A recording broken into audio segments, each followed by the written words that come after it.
What if? Zombies! Oh, no. Alright, before we get into this, yes, I know this is an alternate universe thing where alternate scenarios happen, but did they have to make the episode title look as clickbaity as possible? So Bruce Banner lands on Earth to warn everyone of Thanos' arrival, to find Doctor Strange's pad and the nearby street are completely empty and devoid of any damage. In a world that has superheroes as zombies that cause damage wherever they go, why is all of this area so clean and untouched? Was I too late? To fake out the Thanos snap? This is about 2 weeks into the zombie apocalypse. Thanos' lackeys show up not knowing of the zombie outbreak that took over the entire planet? How? So these zombies retain the memories on how to use their weapons and suits with perfect precision to sneak attack others? Perfect material for a why you wouldn't survive. But why would the zombie Avengers just sit there groaning and knowing Bruce Banner is just sitting there, and then they charge and attack and not just all attack the one target? Why wouldn't they just go full zombie mode? Why are they giving him so much time? The two portal summoning zombies of Doctor Strange and Associate get tangled up by the cape so that they can't insta-bite Bruce. However, Iron Man and the Thanos lackeys just sit there doing nothing while all this is going on. This guy uses his psychonetic powers to pull Bruce up and just hang him there? Wouldn't a zombie with this kind of power just pull him 100% of the way to get feasted upon instantly? Why hang him up on display away from the zombies? He would pull him right into their clutches to get a bite. Instead of leaping on Bruce to eat him alive, they slowly shamble towards him? They haven't slowly shambled once, but now they have to for plot convenience? Wasp, aka Hope, summons a horde of insects to literally eat each and every zombie alive, including Iron Man, Doctor Strange, Cull Obsidian, Ebony Maw, and Wang down to the bone. Wang down to the bone. She wiped out some of the strongest zombies in seconds with her suit and her giant ants. Why not just do this periodically across the world and stop the apocalypse? Spider-Man shows up to take Bruce Banner away despite no real threat being nearby. So we get the explanation that Hank Pym attempting to retrieve his wife from the quantum realm resulted in her contracting the quantum virus and becoming a zombie, and from there he spread the virus to Ant-Man and eventually the entire American Northwest. Okay, I gotta admit that's an interesting concept for a zombie virus origin, minus one sin. So, Captain America, Iron Man, Hawkeye, Black Panther, and Black Widow land in the middle of the Golden Gate Bridge, infested with the undead, in order to... I got no clue why they landed here except to kill them off, because the budget didn't allow for their actors to voice this episode. It doesn't seem remotely reasonable for them to land on a frickin' bridge when the narrator himself says the entire American Northwest is already infected at this point. The only reason I can think of this being plausible for these superheroes is to possibly stop the zombies from crossing the bridge to slow the infection rate, maybe? But with infected like Ant-Man and Hank flying around, I really doubt that. You'd think for people as smart and tactical as Tony Stark and T'Challa that they would have not pulled a dumbass move like this without assessing the threat thoroughly. Why land on a densely populated bridge? Plus 3 cents. Zombie Hank using his power to mosquito bite survivors is an awesomely devious tactic for a zombie army and actually makes sense to how and why this spreads so fast. Minus 1 cent. Okay, I get why Black Widow and Hawkeye get overrun here. They're just humans with basic weapons. But how the hell does Iron Man get overwhelmed and infected here? He could easily rocket out of a horde of zombies or use any number of his gadgets to kill them or obliterate them, or in the very least, fly above them so they can't reach him. And even if they were able to pin him down, he is covered in metal and iron, hence his name, so bites wouldn't do shit to him. How did Tony Stark in this timeline die so pathetically and easily? I hate you 3000. So, plus 3 cents. So it suddenly becomes Zombieland with Spider-Man saying this. New York, home of the Mets. And now, the zombie apocalypse! Wow, so quirky. So your mentor and father figure became a zombie that had his head eaten by an ant, and all your friends are undead zombies. So instead of taking this seriously, we have to have the hammy, happy-go-lucky attitude. They explain this later in the film, but it just gets tiresome with it just being that constantly. I can get that in a piece of cinema like Zombieland, but Zombieland didn't have fucking superhero zombies that could level skyscrapers or easily bite you anywhere at any time if they wanted to.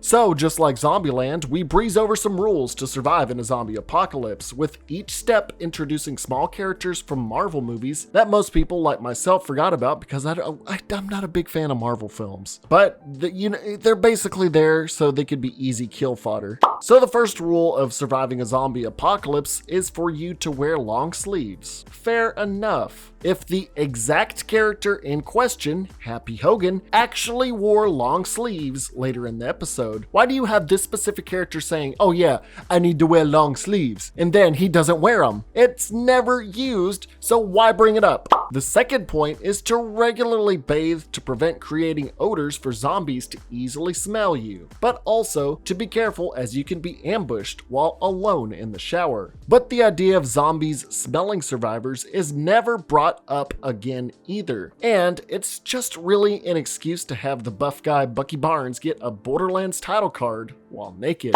The third rule is to aim for the head. Not bad, not bad. Also, the setup they have of multiple train cars suspended high above with spidey webs is smart, although you do have to wonder how the hell they pulled this off in the middle of a zombie apocalypse. Either way, -1 sin, I guess. They decide to follow a broken signal to a camp that supposedly is close to a cure, so they take their shrunken van across New York to Central Station only to be stopped by this one zombie and splatter it. You all are taking an awfully big risk driving around at that size when hordes of infected could have been roaming the city at any given turn, like the first episode of The Walking Dead, to easily crush you all. Why are you risking getting crushed by a random zombie?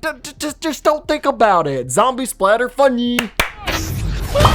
Okoye is here, so you would think that they would have taken one of those invisible, really highly sophisticated flying Wakandan vehicles of theirs to get around instead of this rinky-dink changing size van. Why is Central Station, another highly populated area, so clean and devoid of damage and lacking any zombies whatsoever? Okoye says to split up, and we get this exchange. Splitting up? Do you guys just not have horror movies in Wakanda? We don't need them. We have American reality shows. Boom goes the dynamite. Bazinga.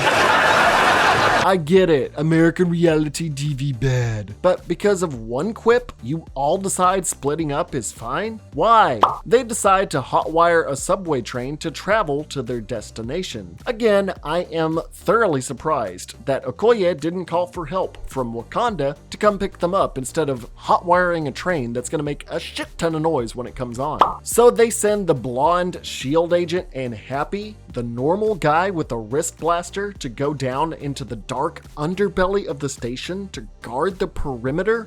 Why? Why send specifically these two alone together? They are not really that capable of fighting off tons of zombies. Seems like more of a liability to your cause than anything else. Happy gets spooked by a murder of crows and shoots repeatedly, shouting BLAM over and over. I mean, listen to him.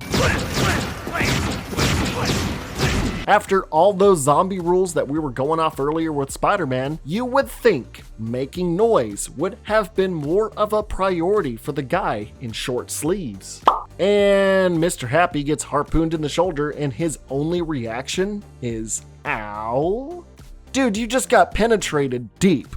Let's have more of a reaction, especially when there are zombies that are gonna eat you out. While being dragged into the darkness, Happy keeps shooting blindly and yelling BLAM. You think the normal guy that just got impaled would take his impending death and injury a bit more seriously. Sharon Carter is pinned to a wall by Zombie Hawkeye's arrow as he emerges from the darkness. While Sharon sits there immobilized, Zombie Hawkeye just stands there staring at her and not attacking as the now zombified Happy emerges to slowly shoot at her. She is a non-moving target, yet he can't hit her. There's a lot going on here. Why is Hawkeye not finishing the kill, and why is he just letting the fat dude take over? Zombie Falcon swoops in to attack Okoye and Bucky, making some pretty intricate moves in the air. But when Bucky is on the ground, Zombie Falcon decides just now to slowly shamble towards him like to give Okoye enough time to slice him in half and save Bucky. You gotta love how polite zombies are to give survivors enough time to save each other. Happy is able to accurately blast her gun away so she can't defend herself, and take another few pot shots, missing constantly right near her. But right as he is about to blast her head on point blank, he sits there charging the shot long enough so that Sharon can slowly and easily turn his wrist around so he blasts himself in the head. Why did it take so long to blast that time? Oh, so we can have another quip where she goes Blam. Hawkeye somehow misses this headshot on a stationary target.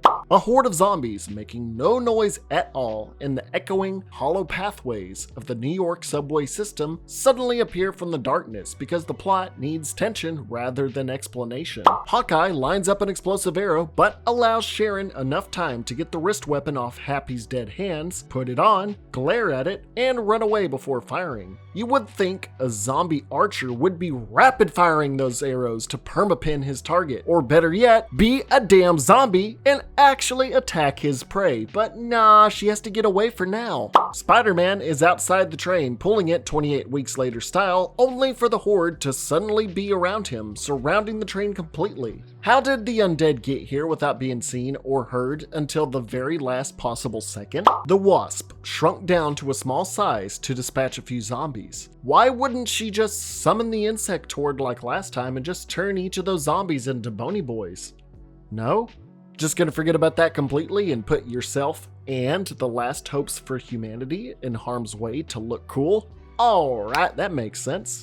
Good thing the Cape always knows exactly when to show up to prevent someone from getting bitten. As the discount Avengers leave on their own train to Busan, Okoye admits that they shouldn't have split up, only for Sharon and Bucky to be in separate cars from all of them. I get keeping an eye on each car is an okay idea, but not when any zombie superhero could show up at any moment, and especially when Sharon is just a normal human that really shouldn't be on her own. Zombie Cap breaks through the roof and kills Sharon. I'm surprised Zombie Captain America was able to get on the roof of a moving train and just sit there and hope they separated into individual cars. Why did he wait this long to start attacking? Zombie Cap relies on punching more than he does biting. That's pretty Cap. Oh, look what the Avengers are doing to me. I'm saying these quips that are stupid and trying to relate to the younger generation. Oh God, what have I become? Zombie Sharon, despite being an agent of S.H.I.E.L.D. with tactical skills, acts like a normal zombie and slowly approaches Bucky. Where did her pew-pew wrist weapon go that she got off Happy's dead body? Happy was quick to using it upon reanimation, but Sharon just magically lost it here? Did they forget she had it? Did she throw it out a window? Did Zombie Captain America say, hey, you're not gonna need this, throw it in the trash? What happened to that? The Wasp literally goes inside Zombie Sharon and blows her up from the inside. You know, it's really risky to expand inside of a living zombie considering saliva and possibly blood transfer the virus. But it doesn't matter because we get this really funny line. I'm covered in Sharon. The kid has hand sanitizer. Can we not? Oh, and would you look at that? She has a scratch. Who would have thought throwing yourself at zombies at the size of an insect could have possibly caused this? Expanding yourself inside a human body surely wouldn't cause bones to explode like shrapnel and cause some scratches all over. No, we just gotta have a funny moment, man. So Hope is infected via the scratch, but gets to rest, spend some quality time with their fellow superheroes, and just vibe out to the sunset. Others that were bitten turned in seconds. Wouldn't a scratch, I don't know, at least take a few minutes and not hours? They're giving her a lot of time before she turns. Hope asks Spider-Man how he stays so upbeat, despite everyone else making dumbass puns, quips, and acting comedically at really inappropriate times. Why is she asking him specifically when everyone has been pretty much upbeat till this point? If we don't keep smiling when they can't, then we might as well just be gone too. My Hero Academia called. They want their character trope about talking about smiling back. You know what? Just smile, bro.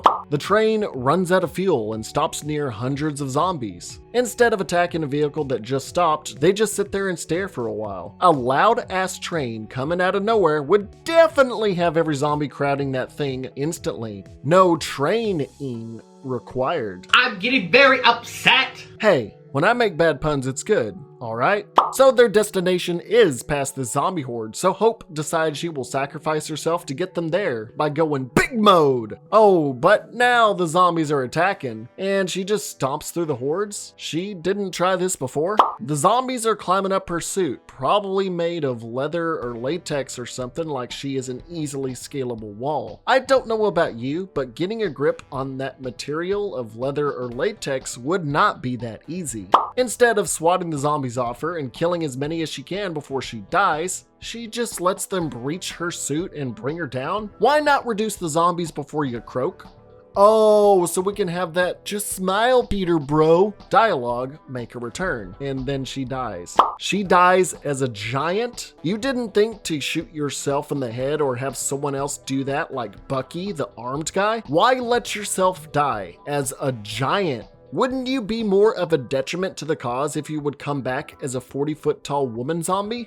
Vision says he can't turn into a zombie because he is an android. You know, that does make sense, but it still makes me wonder how and why Iron Man turned since he was covered in unbiteable armor. The zombie horde won't walk past the fence due to the effects of the Mind Stone's aversion to the limbic system. Neat concept to blend with zombie media. Minus one sin. Vision used his experiments to bring Ant-Man back to life, but only as a head. How did he get Ant-Man, of all people, considering he was one of the first people that turned into a zombie? You would think he would have been killed pretty quickly, but no, they brought him back as a head so he could be the additional comic relief. Like we don't already have enough of that. I know what you're thinking. I've lost weight. Thank you for noticing. But don't worry, I'm not gonna let it go to my head. What I wouldn't give to get chewed out by that old grump one last time. I did it again. Zombie pun.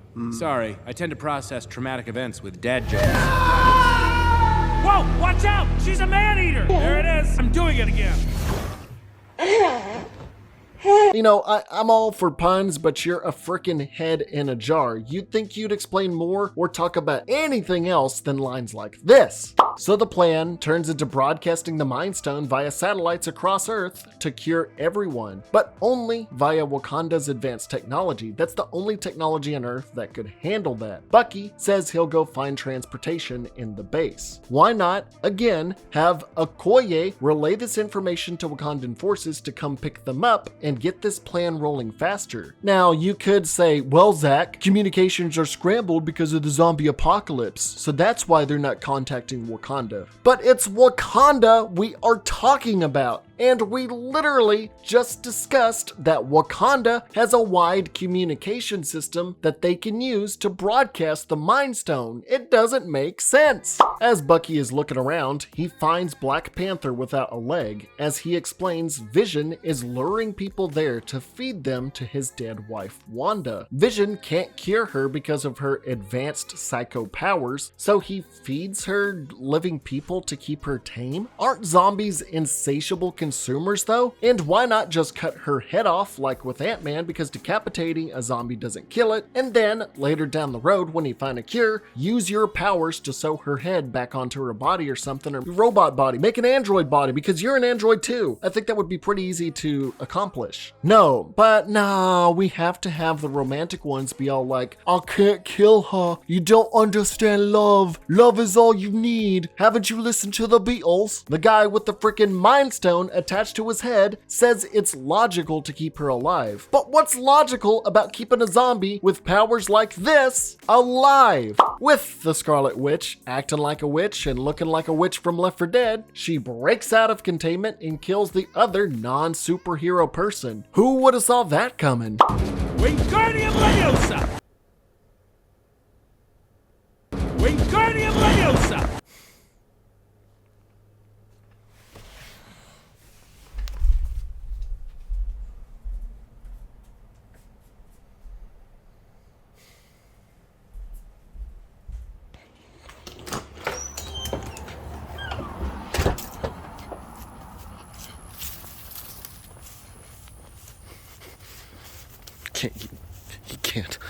can't keep getting away with this.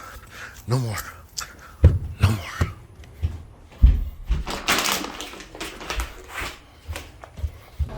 They're Hulk fans. Wait, they don't know no, Ant-Man. Oh, he Nobody feels bad. does. Nobody does. No, he wants you. I He don't want wants to to take a picture with them. Yeah, look, he's even saying no, he doesn't. I get come it. on, the kid. I don't want it But either. I ruined the moment, didn't I? Who are you? Who is she? What the hell's going on? And can I go back to jail now?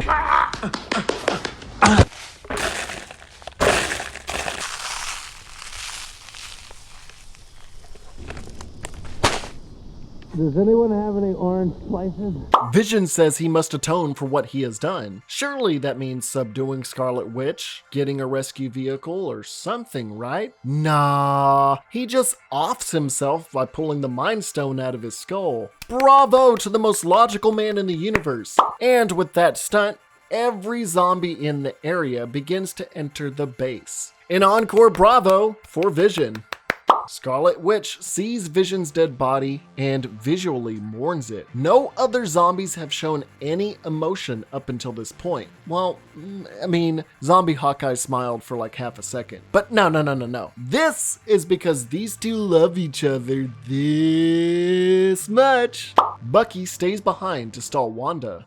Why? He literally only has guns against psychokinesis. Oh, and there he goes. You know, you should have just let the cape stall her. It seemed to have an easy time holding off Doctor Strange and the other magic-using dude earlier. Plus, it can't turn into a zombie and it can get away easily. Bruce Banner's Hulk skin prevents him from being bitten. A neat twist. -1 sin. Bruce prepares to sacrifice himself by stalling for time to get the plane running. Spider-Man stops him, saying he doesn't want to lose another friend today, and Bruce replies, Avenge us. Yeah. "Oh, 'cause Avengers, that's good reasoning to go kill yourself. Hell yeah, dude."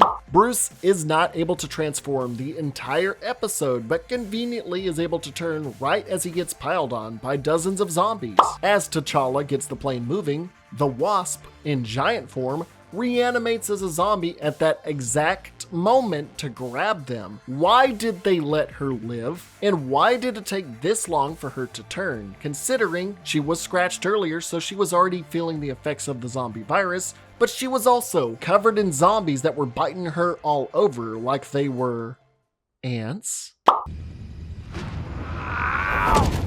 Okay, this was genuinely funny. -1 sin. That's twice she saved me. That's very Hope. What? No pun about hope? As we see Black Panther, Spider-Man, and Paul Rudd fly towards Wakanda, we get one last shot of Thanos as a zombie wielding the Infinity Gauntlet, missing only one stone. While the idea of a zombie Thanos is absolutely terrifying, how did the guy with 5 Infinity Stones get bitten off planet anyway? Wouldn't he have fought off the zombies relatively easily? How did he get bitten so easily? And wouldn't Thanos, as a zombie, have gotten to Vision before anyone else and turned everything in the universe into zombies before they even could think about it? Why am I asking all these questions? Because that's how the episode ends. It's that shot right there. They really pulled a Destiny 1. I don't even have time to explain why I don't have time to explain. And one more thing to end this off on a Nintendo-rific number. If this new Thanos snaps his fingers and turns everyone into zombies, won't that counteract the original intent of living Thanos? Since every sentient being will be a zombie, meaning none of them can eat because there's not a living thing to consume, causing technical starvation and limited resources more so than ever before. You would make the situation worse as a zombie Thanos. But whatever, all I gotta say is, think about it. Wow. Oh, is that what you want? Yup. Because that's how you get ants. I know what you're thinking. I've lost weight. Thank you for noticing. Not funny. Different.